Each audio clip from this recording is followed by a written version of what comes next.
Ako je i bilo dileme, sada je više nema. Miloš Teodosić je zvanično postao novi košarkaš Crvene zvezde. Time je konačno stavljena tačka na duge pregovore uprave kluba i iskusnog pleja, ali i konačno ispunjena dugogodišnja želja navijača Timasa Malog Kalemegdana. Jedan od najboljih organizatora igre u Evropi dolazi iz Virtusa kao slobodan igrač, a sa crveno-belima je potpisao jednogodišnju saradnju. Nema potrebe trošiti reči o kvalitetima Teodosića.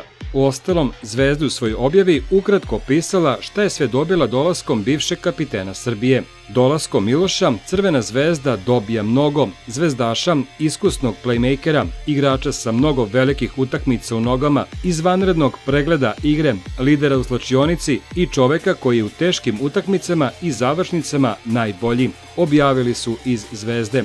Sa druge strane, njegov dojučerašnji klub Virtus se birnim rečima oprostio od svog vođe na terenu. Rekli bismo mnogo toga, okačili mnogo snimaka, koševa, asistencija i fantastičnih poteza, ali ova fotografija će sve savršeno sumirati, napisali su iz Virtusa.